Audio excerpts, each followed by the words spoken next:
Hey guys, we're back. We're back, and I'm so excited. A lot's happened. Life's been crazy, and well, I'm not back. We're back. I'm with my buddy Josh. It's been a while.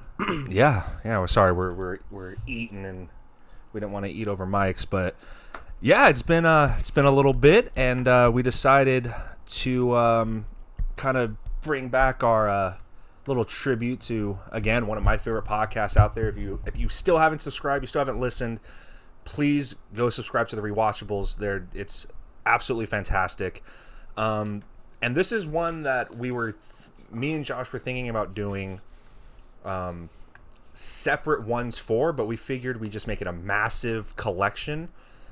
And yeah, so we're going with the Twilight Saga. Now, to me, I don't believe in guilty pleasures. Guilty pleasure movies, I don't. It's not a thing. You either like something or you don't. So, I mean, if you want to call something a guilty pleasure, cool. But to me, what would identify as a guilty pleasure movie? Like something that's not good, or something that's awful, but you still like it. Like, for whatever reason, it just resonates with you. I think that's what I hear people say about like Justice League. Yeah, and is that something where I'm like, no, because it was a shit movie. Like, to me, it was a shit movie, and I won't rewatch it. Oh yeah, it was terrible, yeah. But I still enjoyed my 90 minutes that I was watching. Like, I still was sitting down watching, saying, you know what, fuck, I actually liked it a little bit. So yeah, just guilty pleasures are things that, aren't good, but you like it anyway. But me personally, if you like something, you like it. It doesn't matter. You don't need to fucking throw a asterisk next to it. If you like something, you like it. And these 5 movies are movies that, aside from maybe 1, maybe 2, are not good movies.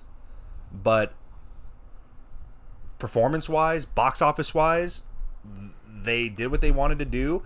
They launched the careers of 3 people, mainly 2. The third is still not doing anything, and I'm happy because he's a terrible performer, and we'll definitely get into that. Yeah, Taylor Lautner, sorry boy, doing good on Netflix. Yeah. I don't care about Taylor Lautner, but yeah, I mean, these are movies that they really jumped into production fast. The first 3. And for a while, I know for a couple years, Paramount wanted to make a movie, and they had the rights to it, but they just couldn't get anything done. They didn't know. They wanted to drastically change the script, and that's when Summit came in. Summit Entertainment, pretty much when Summit was one of their first. This was like their first big movie thing that they were going to do. And I mean, after the first one, it just fuck everything. The whole thing just blew up. It launched the careers of 2 people who, at the time, the audience, general public, they just shit on them nonstop. And I think it's unfair because they still get shit on. One, not so much. And that's what intrigues me, because I remember when I first seen this movie, I actually went into it not knowing I was watching Twilight. Like, at the time, I had just read the book, but I remember I was young, so my mom took me to go see a movie, but I wasn't like reading like what the said that was playing. Like, I just know she took me and my brother to see a movie. We went inside this movie. I missed I seen the beginning, like where she's talking, and then I went to the bathroom. So I missed the Twilight logo, and I came back into the theater, and then it picks up where she's in Forks now, and it's like the whole movie I'm watching it, I don't know who anyone is, I don't know any of these actors, and I'm just like thinking to myself but at the end I was like, this was a really good movie, and I'm like, man, it really seems like it's Twilight, and then when I walk out, I look up and I'm like, oh, it's Twilight. Yeah, it's Twilight, and so I was like. I didn't know anything about these actors, and I was like, I thought they did great in this movie. I'm like, I didn't have a problem with them. Yeah. I mean, my experience was 8th grade reading class. My teacher ran the reading club, or the book club, or whatever it was, and they did Twilight, and opening day, they had a field trip to go see the movie.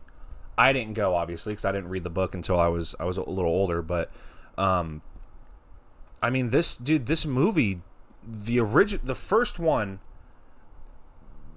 kids were getting field trips to go see it, which is nuts. I mean, because the book, again, the books too. The books aren't that good. Yeah. Stephenie Meyer is a flawed author, definitely flawed. But I think that's what attracted people, and I think her kind of writing and not having like a savvy to her is what attracted more people to read pretty much all 4 books. I've only read the first one, and that's because I've had problems with it.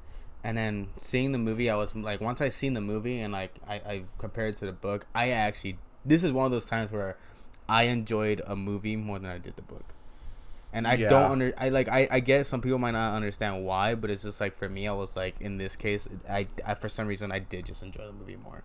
Yeah, and I mean, I don't know. I didn't read the books until I was much older. I did see all the movies as they were coming out. But I mean, this franchise is huge. I mean, it's grossed. I mean, it's grossed almost $3.5 billion on a budget of less than $500 million, like a $401 million for 5. Let's say you factor in marketing for all 5 movies. Let's say doubled the budget, they $800 million for all 5, and you're making a $2.5 billion profit off this thing. Again, they're not the best movies, but people went and saw them. I mean, so the first one, the original Twilight, grossed like $390.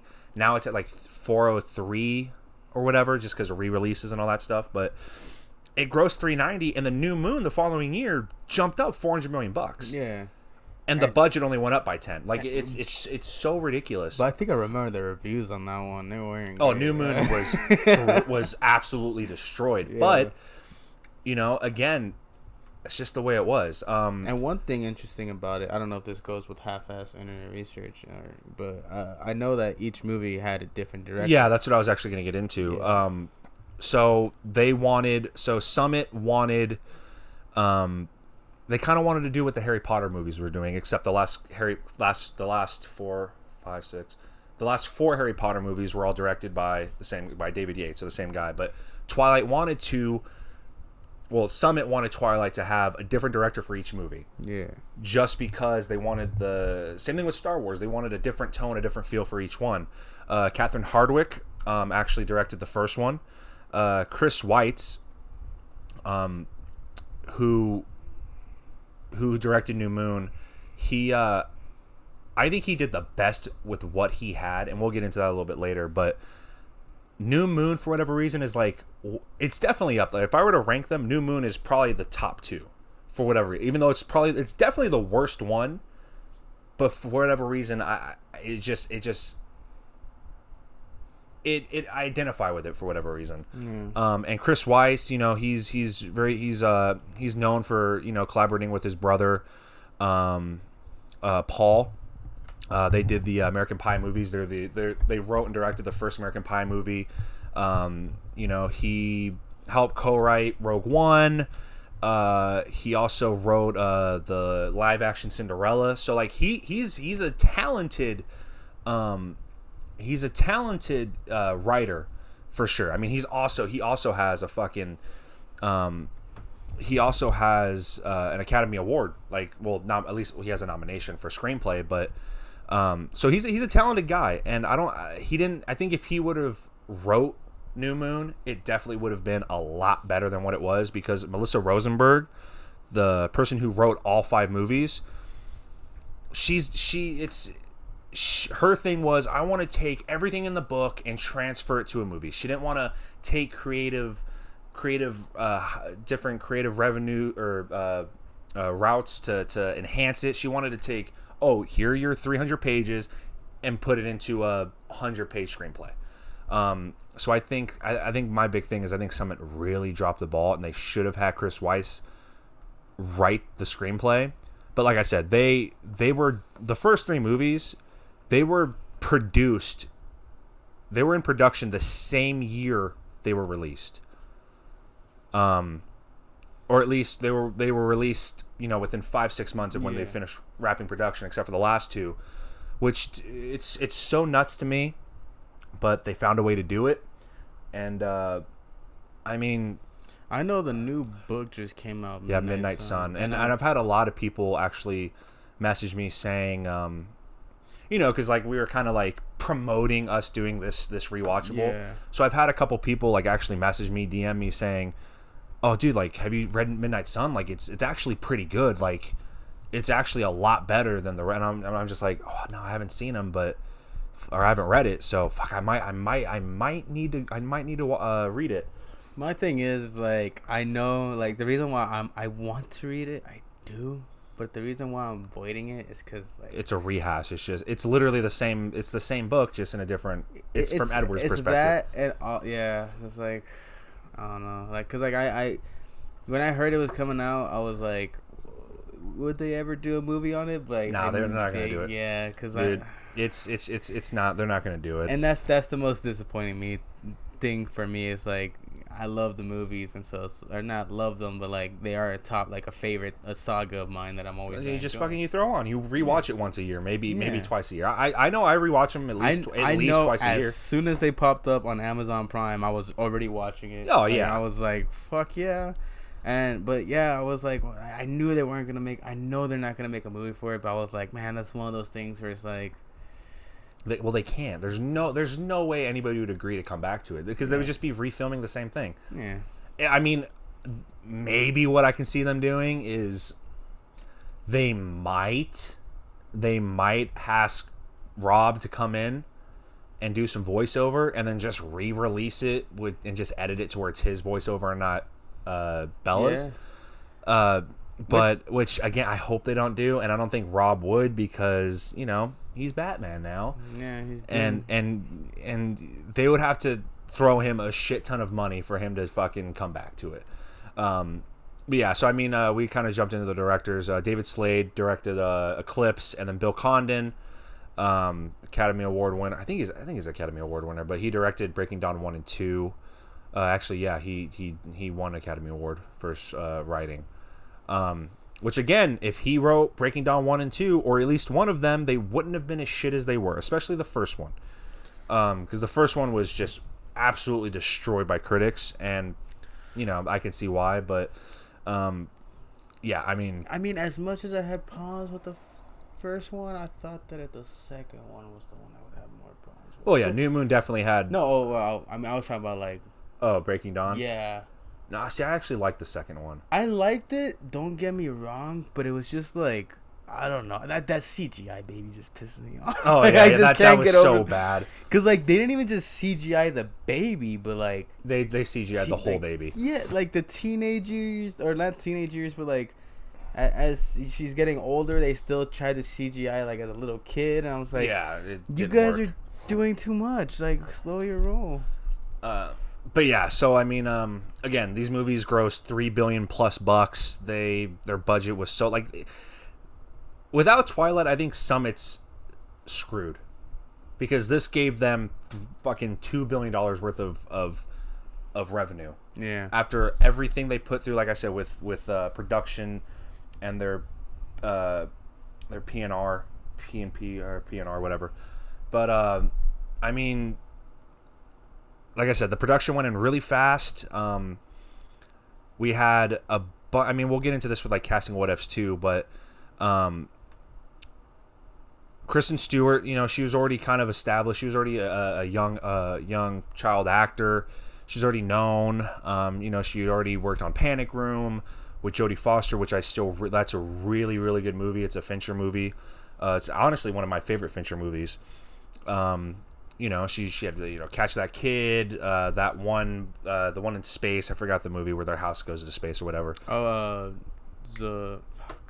it starts with a Z, I think. Yeah. Something. Yeah, something stupid. But so Stewart was already established, and Catherine Hardwicke really wanted Stewart to be Bella Swan, and Kristen Stewart actually just finished wrapping Adventureland, which actually came out a year after Twilight. And right after she finished with that, Catherine Hardwicke got a hold of her, and she started reading for parts, or she started reading with other actors for all the other parts. And I mean, at the time, Pattinson was broke, which makes no sense because 2 years earlier, he was Cedric Diggory in Goblet of Fire. Which, by the way, Cedric Diggory, I'm a Hufflepuff. Us Hufflepuffs look up to Cedric Diggory. He died in the line of battle. He gave himself up. Well, not really gave him. He was murdered, but he was a brave young man, and all of us Hufflepuffs look up to him. He's the only one in the movies that really matters. We're going off on a tangent here, but he's if you go to Pottermore, he's one of the most talented Hufflepuff, one of the most talented young wizards of all time. I mean, I feel like if Harry wasn't in that competition, he would have won. Oh, he should have won. Yeah. But Cedric Diggory, fucking may he rest in peace, bro. We miss you, us Hufflepuffs, and Potter strong. But so Pattinson flew out, and they were really at first Hardwicke was, this guy's broke, like he's not working. Like, no, I don't want him to be Edward, because they were also having a hard time trying to see which route they wanted to go, because Edward in the books is described as this all-time beauty that men and women, maybe not men too, but people of all sorts can look at him and be like, wow, he's beautiful. But as soon as he landed and he started reading, Kristen Stewart was like, nope, has to be Rob. Like, this is the guy. And they just went off, and the rest is history. And now they're both, again, to me, if you disagree with me on this statement that I'm about to make, then you have not watched anything but Twilight, and you are a loser. Kristen Stewart and Robert Pattinson are two of the best actors, not actor, two of the best performers working in Hollywood right now. Robert Pattinson especially. Since Twilight, he has gone indie film, showing you that he can do whatever he sets his mind to. And a lot of people don't understand that the last two movies alone, they both made like $100 million. They got their fee of $12.5 million per movie, plus they got like 8% of the box office, which factored into like over $100 million total for the last two movies. So yeah, when they were both going off to venture into indie films, doing what they wanted to do just because they liked the script and it was nuanced and different, they could afford to do that. They could afford to say, you know what, I don't need a salary on this movie. I have Twilight money. So yeah, I mean, again, if you guys are still judging both of them off of their Twilight stuff, it's a shame. I mean, I don't know, because again, Pattinson, he should have been nominated a couple years ago. I was talking to you about this yesterday. He's also Batman now. Yeah. And everybody. Well, I'm hoping, because like I know the Tenet's coming out soon. Oh yeah. And I'm hoping that with the Tenet, I hope it does so good that he wins something for it. He won't. But that's what sucks. Yeah, it's like. But it'll show that this is his first big budget movie that he's doing. Yeah. Since Twilight. Yeah. Like, this is his first real, like, holy fuck. And Tenet it's coming out in about a week or so. It's my most anticipated of the year. And I think Tenet is actually his big first fuck you, watch what I can do, because he's returned. Also hilarious, again, we're on a tangent, but I think it's hilarious that while he's filming it, he has his Batman audition. Yeah. And who's the director of Tenet? Chris Nolan. And what is Chris Nolan super famous for now? No. That Dark Knight trilogy. So it's absolutely hilarious. I mean, he's Batman, bro. I mean, do you ever wonder if Christopher Nolan was like, hey, like, is that Batman movie probably better than mine? Nah, I don't think he knew. He wouldn't say, Nolan doesn't give a fuck. Yeah. But I would probably be like, hey, like, do you think like it's better than mine, or do you think mine was better? It's like, nah, I don't think he would. But yeah, I mean, again, he's Batman, and this leads into what I was talking about. Of he still has that Twilight, that stench, which is completely unfair to him. When he was cast, a bunch of people were like, "Oh, the Twilight guy. Oh, this movie's gonna suck." And it's like, no, he's not the Twilight guy. He's the Rover guy. He's the good time guy. I was just watching that movie today, and it was crazy because I was watching it, and I'm like, man, like I can't believe, like I was thinking in my head, this movie's almost over, and I'm only like 30 minutes into it. I'm like thinking like, oh, like there's still like a lot more. Like yeah, I don't even know what direction it's gonna go in. Like I really was enjoying it. I was like, I still want to, like I haven't even finished it, but like I'm ready to finish it like later tonight because like I've been watching a lot of Robert Pattinson's movies, and like it's seeing like just how much talent he has and how much potential he has, and it's like seeing that he's not able to show that potential, and it's like it sucks because it happens with so many actors. You know, they have all this potential to do great things, great movies, but they're not shown it, and it's like it's kind of like, you know, kind of like how it is too, like how you're saying like they didn't want to cast him as Edward because he was broke and all this, but it's like don't focus on what someone looks like, but like look at the talent they have. Yeah, and that's what ultimately won him, because again, he in between the Twilight movies, he was doing, you know, he did Water for Elephants, he did Remember Me, which again, Remember Me is not the best movie, but he's good in it. Oh yeah. And he, you know, he did a couple other things here and there, but you know, highlight, like he's just a fantastic actor. Same thing goes to with Kristen Stewart. You know, she's done the Clouds of Saints Maria. What are the Clouds of Sils Maria? Yeah, Clouds of Sils Maria. She's done Personal Shopper. She's done American Ultra, which again, decent movie, but she's good in it. Yeah. And they've just worked really hard to do. Well, did you see Charlie's Angels? I saw Charlie's Angel. Again, critics shit on it, but I actually really, really liked it. I didn't see it just because I was never like a fan of Charlie's Angels, and then when that movie came out, I was kind of like not interested. I wasn't that interested in seeing it. Dude, it was such a blast. I went you know me. I go Thursday nights or you know some of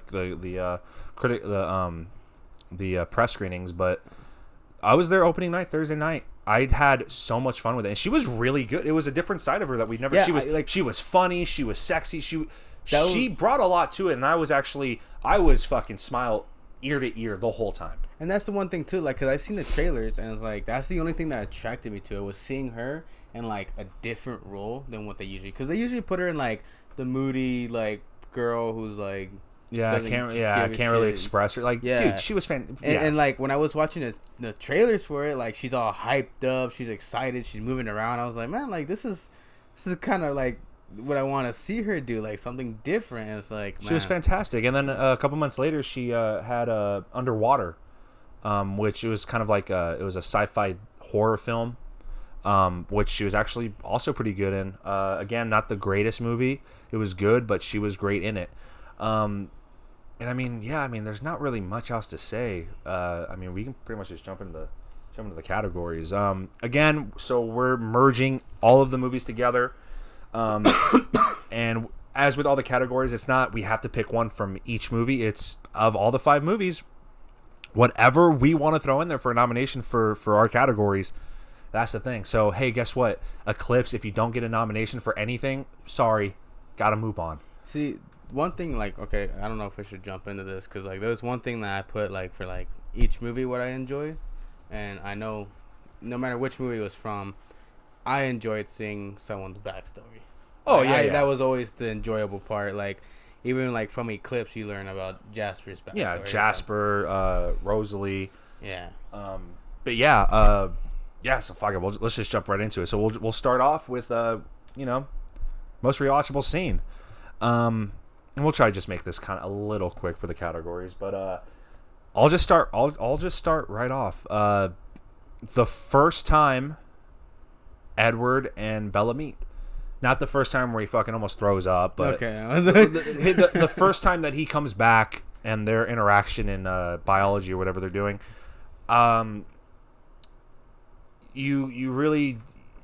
You can see, and it also adds into later in the movie when he talks about not being able to read her and all that. When you rewatch and you start to see, you start really looking at all these scenes differently, and I just really like it because you see him trying to pick her up, like trying to like read her, trying to talk to her, trying to be like cute and like ask her all these silly questions, and it's their first real interaction together. It's their first real conversations.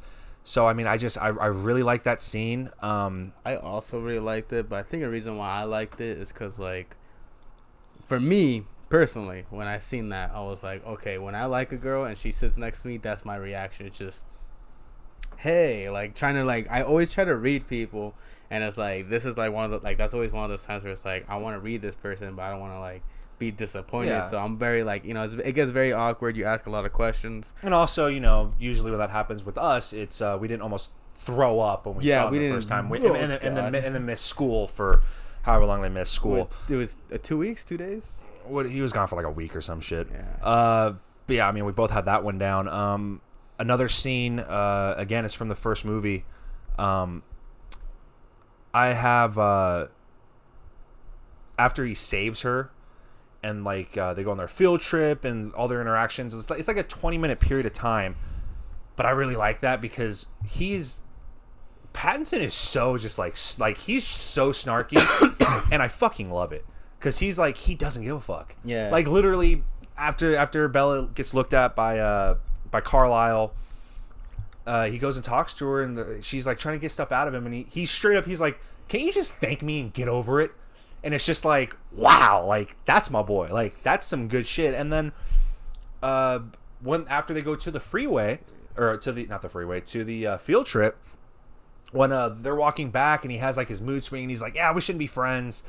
And then they get back to the bus and Alice is just like, are you riding with us? And then Edward's just like, nah, our bus is full. Like he's the captain of the shit. Like knocks on the window. Yeah, and then they open it. I'm just like, who is this kid? I was like, man, like if I go up to the bus like that in high school and I knock on it, and he just opens it like that, like bro, like that's like it's like he's running everything. But like I don't know, cause like the thing is that like okay, rewatching Twilight after being older, cause I haven't seen it in such a long time. But the thing that kind of like made me like kind of like, I guess like cringe, is like I grew up from movies. Like movies raised me. Yeah. So whenever like I watch a movie and I see a lot of myself like reactions towards people, and I'm always, like watching Twilight was like, my reaction is just like, that's how I am. Like I'm just very like cold and like that was me in high school, bro. Yeah. I didn't get, dude, in high school, people knew who I was, but not for a good, like they were just like, oh, that guy's kind of an asshole. I wasn't an asshole. I just, if I didn't like you, I would tell you. Yeah. If I thought you were a shitty human being, I would tell you. I do that at work. Like yeah, like, I mean, I do that every day still. Yeah, I'm like, that's just like, me. Like, yeah, but I mean, those two scenes, well, those three, I mean, the baseball scene, you got through the baseball scene in there. I like one thing that I liked is I liked the montage scene of when they're finally like she.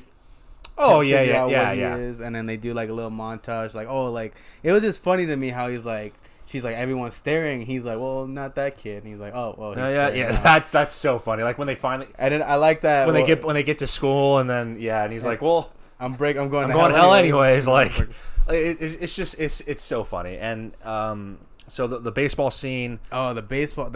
I feel like, man, that was like, to me, like when I first seen that scene, I was like, I never expected like a baseball scene of all things to look that like intensely like satisfying to watch. Oh yeah.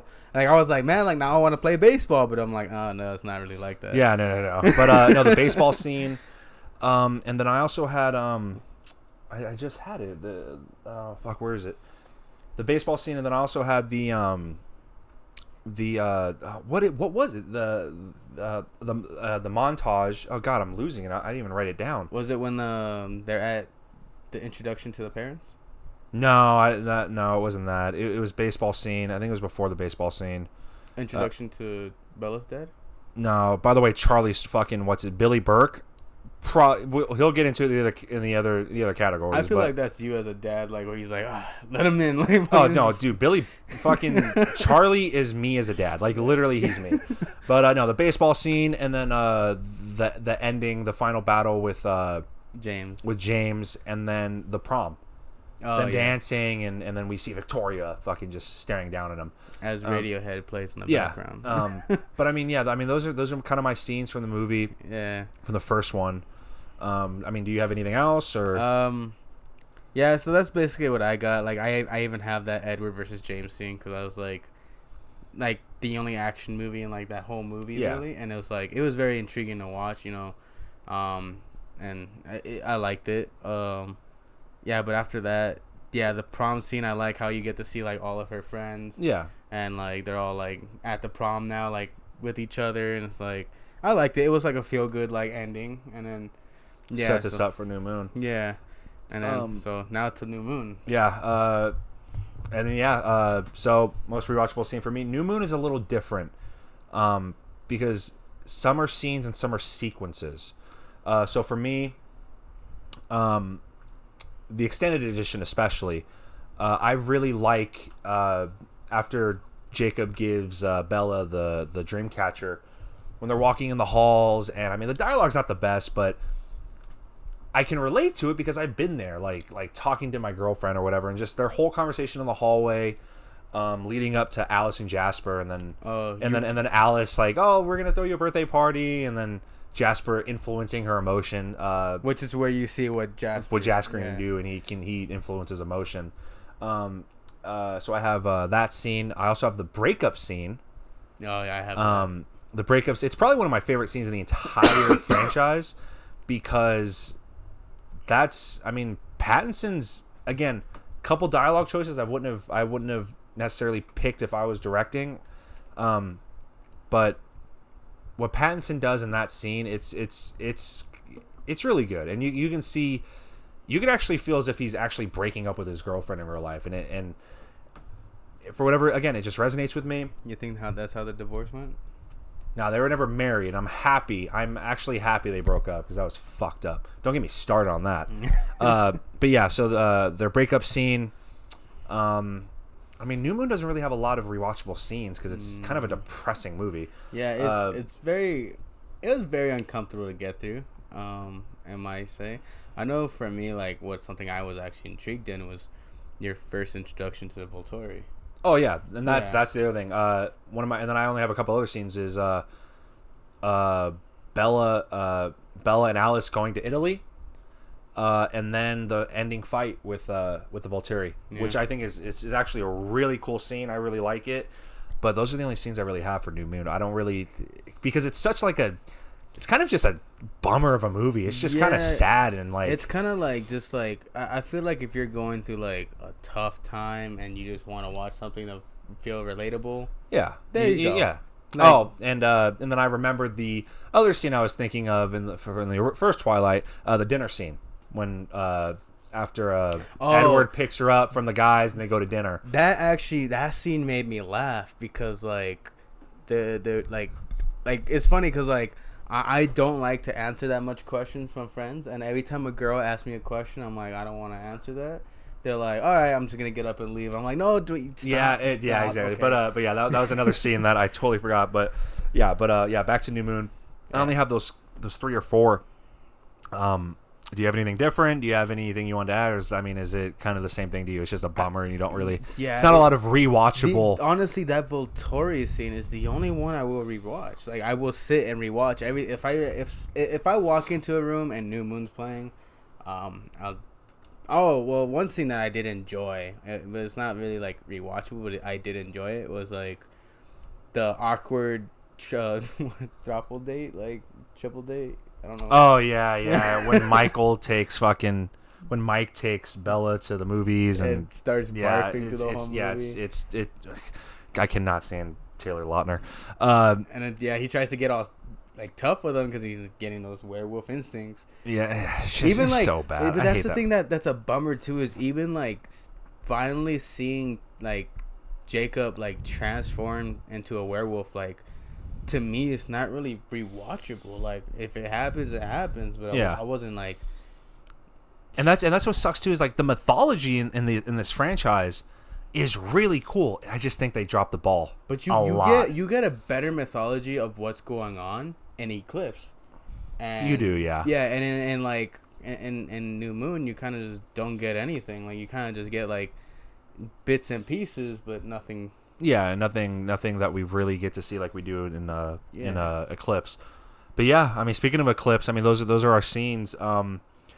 Jumping to Eclipse, again, same thing. Not a lot of rewatchable scenes for me, but I do have Jasper's backstory. Yeah, where he's the youngest captain in the Confederate, like he's on the bad side, but Jasper's that old? Like, I think he's the oldest of the siblings. I'm pretty sure he's the oldest because that's like the 18. You know, that's made late 1800s. Everybody else was born after 19. Everybody else was born or transformed after 1900. And that's the thing too, is like when you really get this, like when you hear about Jasper a little bit, he was a like he had a rough one, bro. Yeah, he was a vampire for a long time, Very long time, before even becoming vegetarian, which would mean they don't eat humans. And it's like you see where he's coming from to where he is now, and you're just like, now I know why it's such a struggle for you, and it makes sense. Because he was brutalizing people for 50, 60, 70 years. But I also want like a scene before that scene that I actually liked, as I liked the little montage of like teaching them how to the fight with and which was really cool to me, because like it was just like kind of like it was intriguing, because it's like, okay, we hear how to kill them in the first movie, we see how to kill them in the first movie, but like this is an actual like lesson. War. Like it's a war. Like, it's a lesson, and it's like, pretty cool, because it seemed like to kill James, it was kind of a struggle for everyone, because I know Carlisle's exact words in that movie was, I never thought I'd kill another one of us, like even like a sick one like James. Yeah. And it's like they're talking about killing, and only Jasper's like, I've killed our own before. Countless, dude. Yeah. For years. Yeah. And so it's like everyone's still new at it in the first Twilight movie, and then in this one it's like when they're being taught how to do it, it's kind of like, okay, so like they're like being trained to this, so it's like it's building up, and then like once you finally get to that sequence, which I don't think we should get to yet, it's kind of like it's fulfilling, And I like how he's even teaching, the werewolves, like, yeah, the vulnerable spots. Avoid, yeah. And he even tells him, he's like, if they get their arms around you, you're dead. Yeah, you're done. You're done. Newborns, they get it's over. Sorry. Yeah. But yeah, I mean, Eclipse. I mean, it's again, there's not a lot, but like the war, the training, Jasper's backstory, Rosalie's backstory a little bit too, because that one's more fucked up. Because I actually kind of enjoyed Bella punching Jacob right. Oh yeah, because fuck Jacob. Yeah, fuck. We'll get into that very soon. Yeah. But yeah, like and yeah, Rosalie's like backstory, because like, we're just left to believe that she was just killed, but it's like, nah, she was like raped and murdered by all those guys, and that's what makes it way more brutal, because they leave you like, oh yeah, they just beat her up to death. Nah, I'm pretty sure they raped and killed her, left her in the street, because like, holy fuck. I was like, once like I was watching that sequence, I was like, I don't think I want to read the book, because I don't want to read through that. Like I don't know if it's in the book, but I'm like, I wouldn't be able to read through that. Yeah, and I mean it's just unreal. And she ends up killing her. I forgot his name, but her like ex. Yeah, she ends up killing it. She has the wedding gown on, and then story ends with her being like, "I was a little theatrical back then." It's like, yeah, no shit. And then so I have that, and then I also just have the ending scene when the big war with the werewolves, the Cullen clan, and then all the newborns. Well, prior to that, one thing I actually liked was the backstory of the tribe. Oh, and yeah. Experiencing, a pale skin, and it's like it was very interesting to see what's going on as he's explaining it. Yeah. And I liked it. I really enjoyed that. But yeah, everything. Yeah, all those backstories, and also like I like the comedy of it that they added to it, because like I know New Moon didn't really have that much comedy. There's only like one real funny part to that movie, and we'll get into it with like quotes. But actually, I mean, we can just say it. We'll just say it now. I'll just get back to quotes. But in New Moon, when they're at their house and it's Bella's birthday, and then Emmett just looks to Edward, and he's just like, dating an older woman, kind of hot. And then Edward just looks at him like, bro, what? Like, stop. That I really like. And dude, Emmett has a lot of comic relief in this movie, and I really, really like it. Yeah, he's very, I don't know, he was like a very enjoyable character, especially when you get to Breaking Dawn. Yeah. Oh yeah. And then one of my other favorite scenes in Eclipse is just because it's like, I think it's the best acted that Stewart has in the entire saga. Mm-hmm. and it's the most realistic because I can see myself as a dad having this scene play out, and it's when she comes home and she asks Charlie about like, why didn't you ever get remarried? Like, do you think it's worth it? Like, and he's just like, yeah, it's worth it. You know, you just don't want to do it for all the wrong reasons. And then you just see like, she's like, what? And he's like, you know, because you weren't careful. And and they just go into this back and forth, and then she's just like, Dad, I'm a virgin. He's like, no, I don't know. It's like I see it, bro, because that's how I feel. Like, I can see myself being like so like that scene. I think it's kind of the relief scene of the movie. It's kind of funny, and you can really see, again, Billy Burke is like a shining star in this movie. I don't think he has any scene that is terrible or you think it's not well acted. And anyone who probably will think like, oh, like he's not a good dad. I mean, in the first movie, she says it playing out. The good thing about Charlie, he doesn't hover, and it's like, like he gives her, like, he does protect her, which you see in New Moon. Yeah, and it's just like, you know, in Eclipse, it's just like, you know, he kind of can't really control her. She's a teenager. Like, teenagers are gonna do whatever they want regardless. And it's like, he's kind of like just a new age parent. Like, he loves you.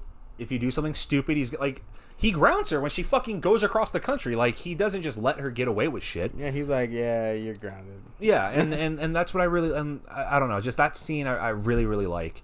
And then I would say the proposal scene. So the end of the movie?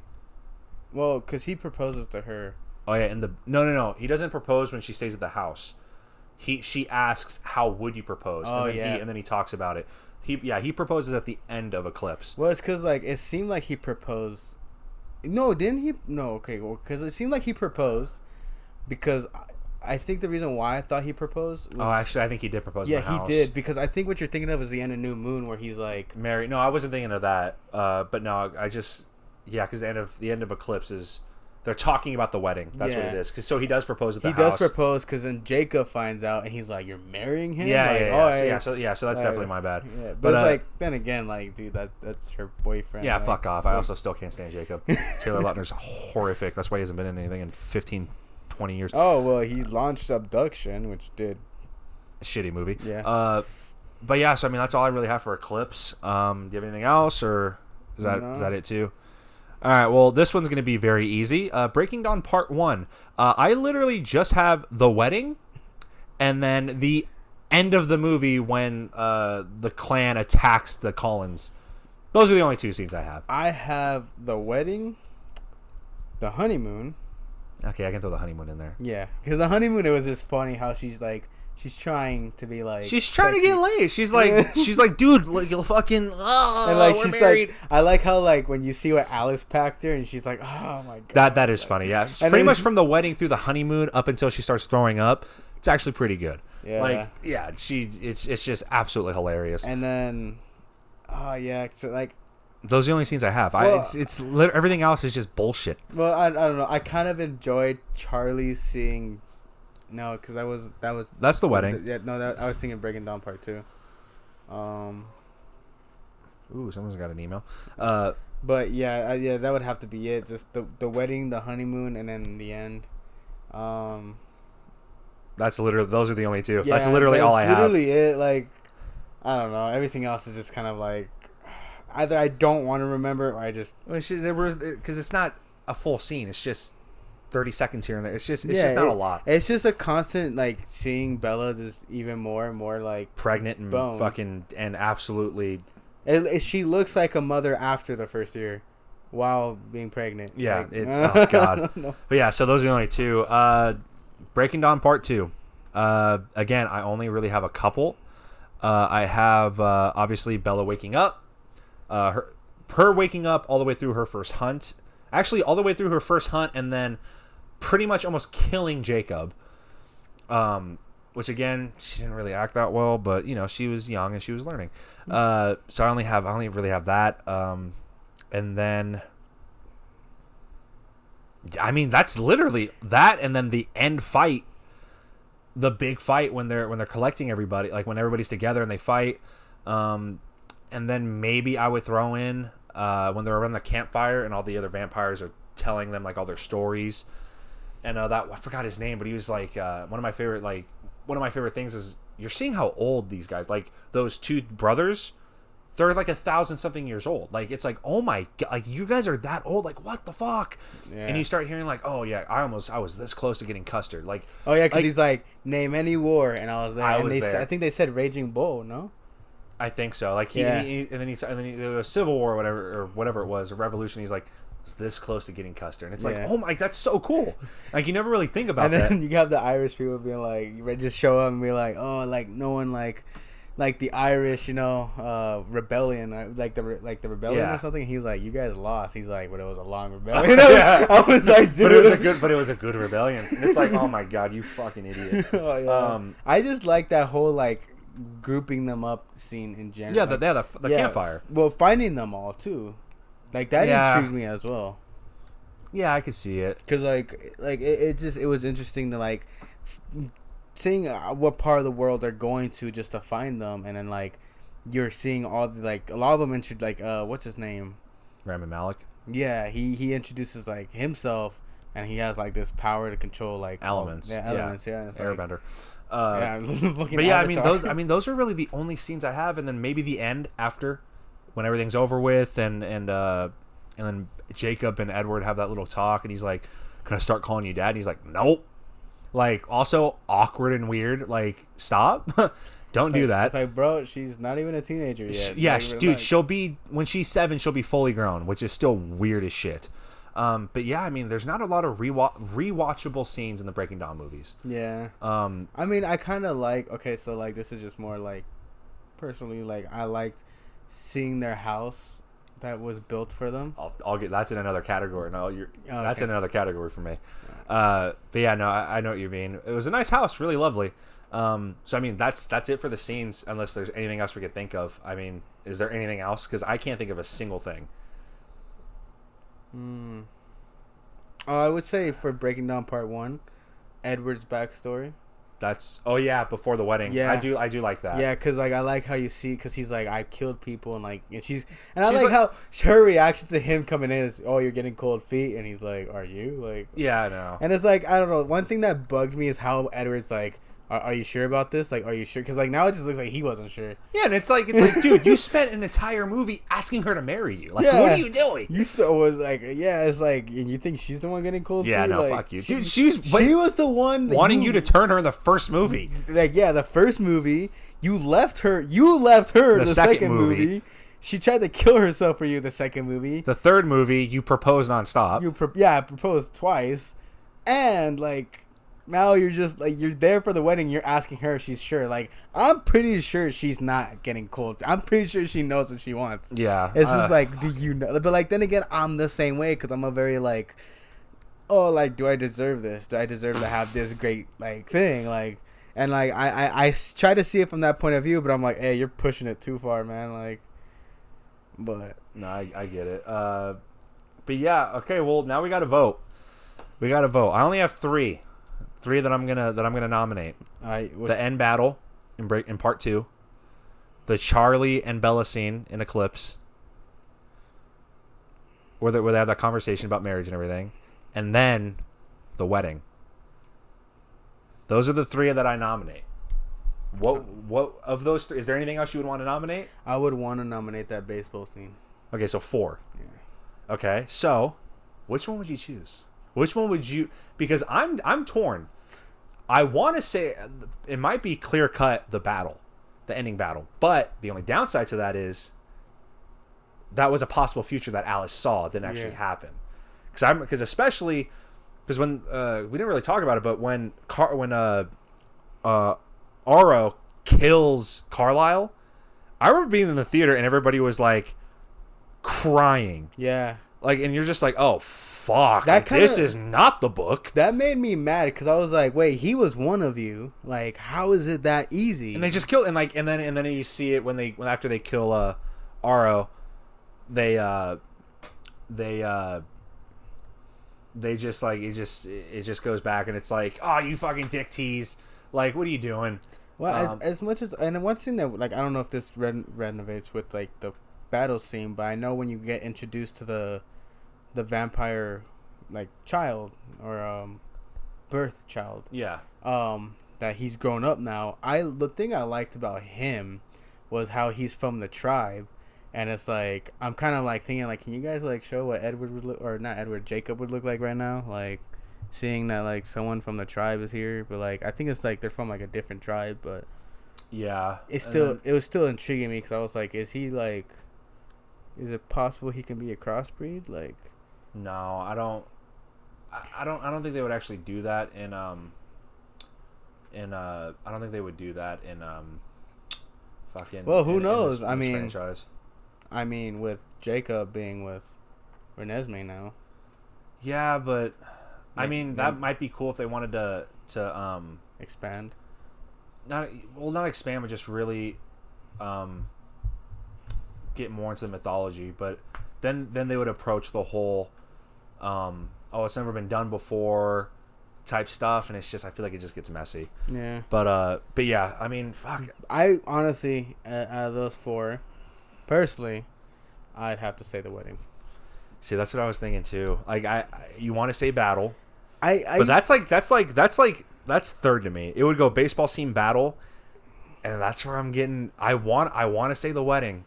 I feel like the wedding is the winner. Yeah, but like, something about that Bella and Charlie scene, I really enjoy it. I think because it's so real. Why I'm so built into like the wedding scene is because you get a glimpse of a little bit of everyone. Yeah. Because like when you're getting into the wedding scene, you're not just seeing like Bella and Edward's point of view, but you're also seeing Bella's friends at the wedding, like trash talking Edward's family. Like yeah, like, and then but the other thing about the wedding too is Billy Burke again. He's fantastic. Yeah. The whole time throughout the wedding, you can see like where she's like, "Don't let me fall, Dad," and he's like, "Never. Like I'll never let you fall." And it's just like, "Oh my God, don't make me cry." Yeah. And then when they're doing all their toasts and like before he gives his, when Emmett's up there and he's like, "Bella, hope you got enough sleep these last few years.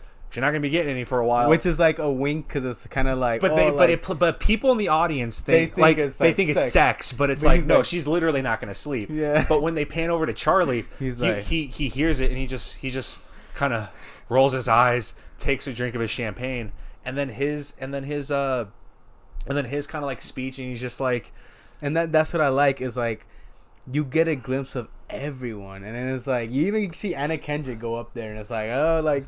Out of everyone, she picked Bella. Even though she wasn't, captain of the volleyball team, or editor of the yearbook. Yeah, it's like easy. Who knows? Like, and I was like, and that's why, because like I like that you get a glimpse of all these characters, and it's like, it's just like as much as the Charlie and Bella scene is entertaining, you still get to see Charlie, you still get to see Bella's mom, Emmett.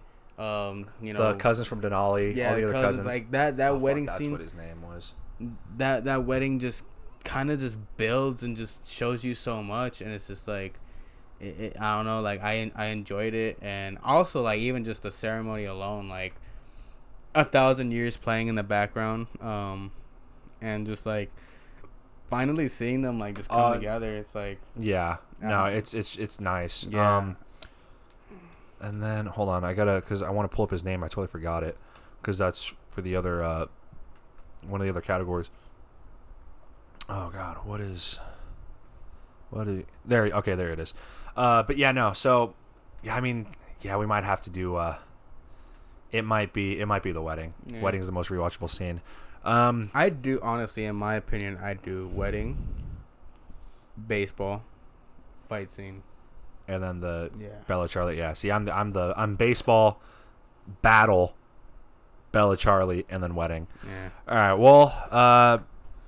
All right. So that's all of the rewatchable scenes. We're actually going to take a quick break, and we'll get back to you after a word from our sponsors.